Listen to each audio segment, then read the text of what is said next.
السلام علیکم ورحمۃ اللہ وبرکاتہ۔ حدیث کے حوالے سے سوال کیا جاتا ہے کہ صحیح ستہ یا دوسری کتب احادیث میں ضعیف حدیثیں ہمیں کیوں ملتی ہیں؟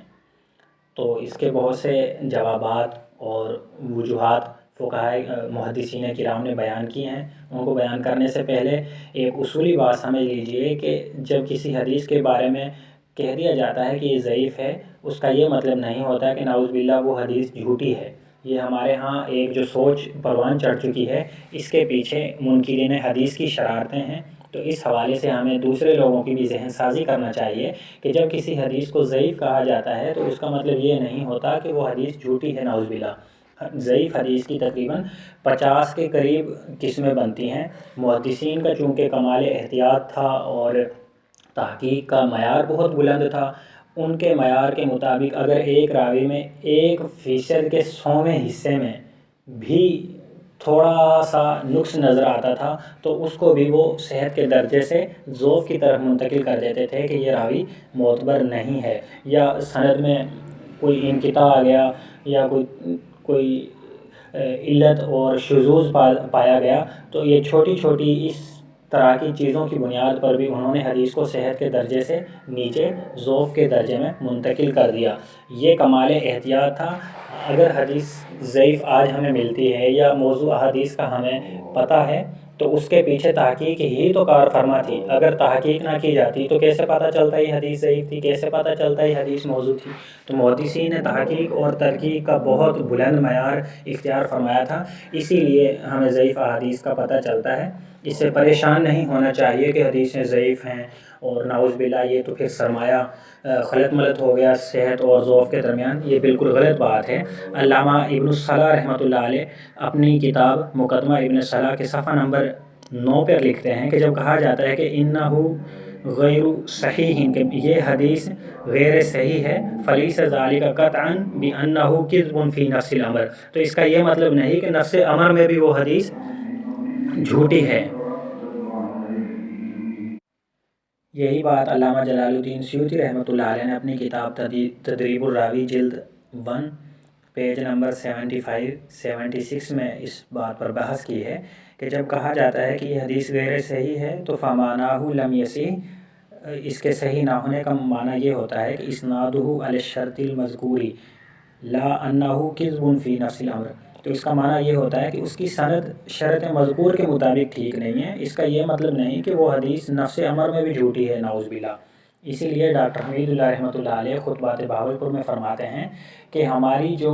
احادیث ہیں جن کو کہا جاتا ہے کہ ضعیف احادیث ہیں، ان کا مجموعہ بھی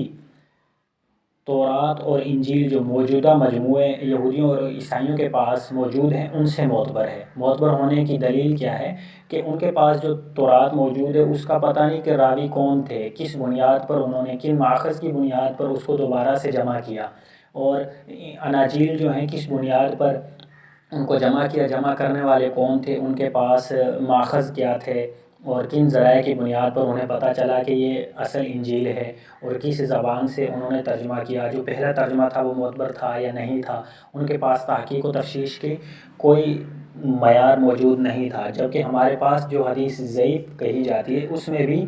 راویوں کا ایک سلسلہ سند کی صورت میں موجود ہے، اور اسی سند کی وجہ سے تو اس کو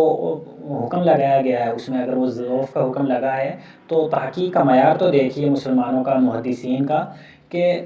یہ تحقیق کا ایک انتہائی اعلیٰ درجہ ہے کہ انہوں نے محدثین اور روایت نقل کرنے والے جو راویان حدیث تھے ان کا پیشہ کیا تھا، ان کا نام، دادا پردادا کا نام، کاروبار کیا کرتے تھے، علاقہ کیا تھا، ان کے استادوں کے نام، ان کے شاگردوں کے نام، 5-6 لاکھ لوگوں کے حالات، رات دن کے، ان کے کھانے پینے کے، ننگے سر تو نہیں پھرتا تھا، بازاروں میں تو نہیں پھرتا تھا، کھڑے ہو کر پانی تو نہیں پیتا تھا، کھڑا ہو کر کھانا تو نہیں کھاتا تھا، بازاروں میں کھاتے ہوئے تو نہیں پھرتا تھا، مطلب چھوٹی چھوٹی چیزیں جمع کی ہیں، پھر جا کے پتہ چلا ہے کہ یہ حدیث ضعیف ہے، یہ صحیح ہے یا موضوع ہے یا من گھڑت ہے۔ تو یہ کمال احتیاط ہی کا ایک پہلو ہے کہ ہمیں یہ بھی پتہ چل گیا کہ اس حدیث میں ضعف ہے تو وہ ہے کس بنیاد پر، کسی علت کی بنیاد پر ہے، شذوذ کی بنیاد پر ہے، یا جہالت کی بنیاد پر ہے، یا حافظے کے کم ہونے کی بنیاد پر ہے، یا انقطاع کے بنیاد پر ہے، تو حدیث ضعیف کی 50 قسمیں بن جاتی ہیں۔ لہٰذا گھبرانا نہیں کہ حدیثیں جو ضعیف ہوتی ہیں وہ نعوذ باللہ جھوٹی ہوتی ہیں نفس امر میں، یہ صرف ایک علم حدیث کی اصول حدیث کی ایک اصطلاح ہے، ورنہ یہ بالکل نہیں ہوتا کہ وہ حدیثیں ساری کی ساری غیر معتبر ہیں۔ تو ہم اپنے مقصد کی طرف آتے ہیں۔ تو صحیح ستہ اور دوسری کتابوں میں ضعیف احادیث کیوں ہیں؟ تو صحیح ستہ کے حوالے سے جان لیجئے کہ ان میں تو کمال احتیاط کی گئی ہے اور بہت کم روایات ہیں جن پر کلام کیا گیا ہے۔ متکلم فی روایات ہیں، بخاری شریف میں بھی ہیں، مسلم شریف میں بھی ہیں، لیکن اس درجے کی نہیں ہیں کہ وہ ضعف کے انتہائی نچلے درجے تک چلی جائیں۔ البتہ ملتی ہیں، بالکل یہ نہیں کہا جا سکتا کہ ساری کی ساری روایتیں وہ معتبر ہیں۔ اور بعض دیگر محدثین نے بہت سی ایسی احادیث کو جمع کر لیا جن میں ضعف بڑھا ہوا بھی تھا، کم بھی تھا۔ تو انہوں نے کیوں جمع کیا؟ اس کی پہلی وجہ یہ بیان کی جاتی ہے کہ ان کے پیش نظر یہ مقصد تھا کہ حدیث کا ذخیرہ جمع ہو جائے۔ آپ صلی اللہ علیہ وسلم سے جو بھی منقول ہے ایک دفعہ اس کو بس محفوظ کر لیا جائے،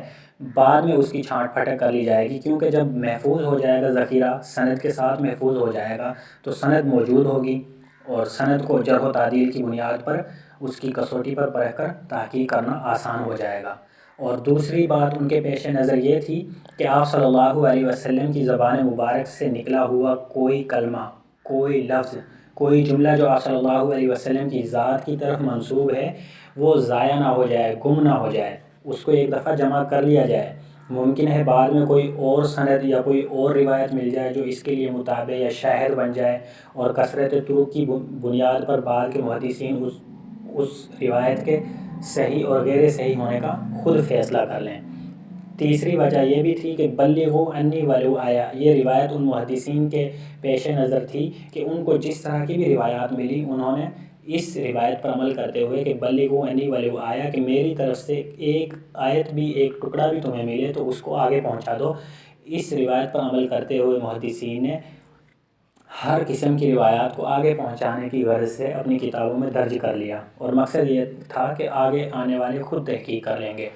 چوتھا مقصد ان کے پیش نظر یہ تھا کہ بعض اوقات ضعیف روایتوں میں کوئی لفظ ایسا نکل آتا ہے جس سے صحیح حدیث کی مراد واضح ہو جاتی ہے،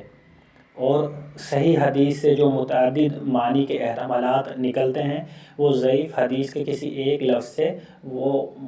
ان احتمالات کا احتمال ختم ہو جاتا ہے اور کوئی ایک معنی متعین ہو جاتا ہے۔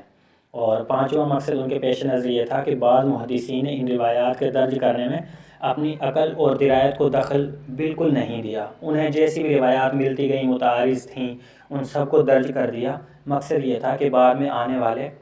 اپنی فہم اور بصیرت سے اس تعارض کو حل کر دیں گے۔ اور چھٹا مقصد یہ تھا کہ انہوں نے اپنے سے مقدم جو محدثین تھے بس ان کی تقلید کی، ان کے ذریعے ان تک جو حدیثیں پہنچی انہوں نے جوں کی توں اپنے بڑوں پر، اپنے بڑے محدثین پر اعتماد کرتے ہوئے ان کو اپنی کتابوں میں نقل کر دیا۔ اور ساتویں وجہ یہ ہے ضعیف حدیث کو جمع کرنے کی کہ بعض محدثین نے اس لیے بھی ضعیف احادیث درج کی کہ ان کے ضعف کو بیان کر دیا جائے، جیسے صحیح ستہ میں عموماً ایسا ہوا ہے کہ ضعیف احادیث کو صحیح ستہ کے مصنفین نے اپنی کتابوں میں درج کیا ہے، پھر صریحاً یا تلمیحاً یعنی اشارتاً ان کی طرف اشارہ کر دیا ہے ضعف کی طرف۔ اور امام ترمذی رحمۃ اللہ علیہ تو اس حوالے سے نمایاں ہیں، وہ اشارہ کر دیتے ہیں، حکم بیان کرتے ہیں بلکہ واضح الفاظ میں۔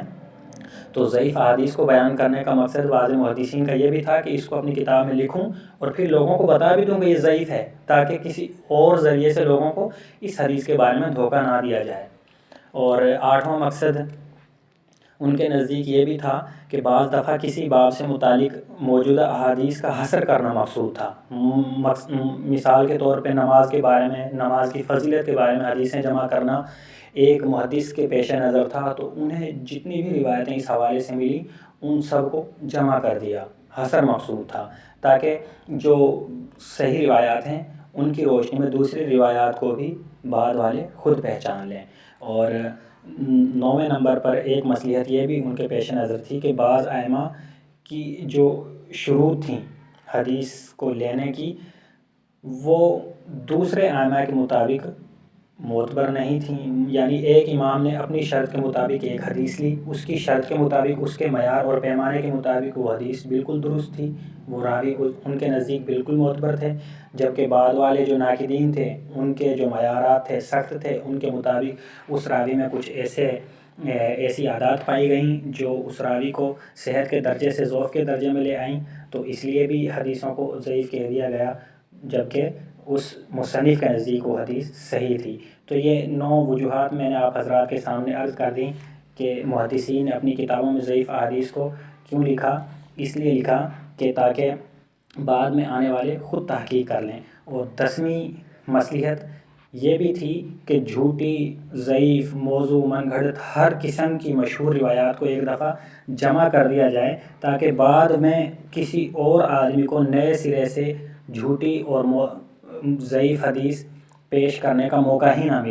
نہ ملے، کیونکہ جب ساری جھوٹی حدیثیں بھی ایک جگہ جمع ہو جائیں گی تو پھر نئے لوگوں کو نئی حدیثیں پیش کرنے کا موقع نہیں ملے گا، پتہ چل جائے گا کہ یہ جھوٹی حدیثیں ہیں، اور ان کی روشنی میں پھر صحیح حدیثوں کی مزید فضیلت سامنے آ جائے گی۔ اس لیے بھی جھوٹی حدیثوں کو بھی محفوظ کر دیا گیا۔ والسلام علیکم ورحمۃ اللہ۔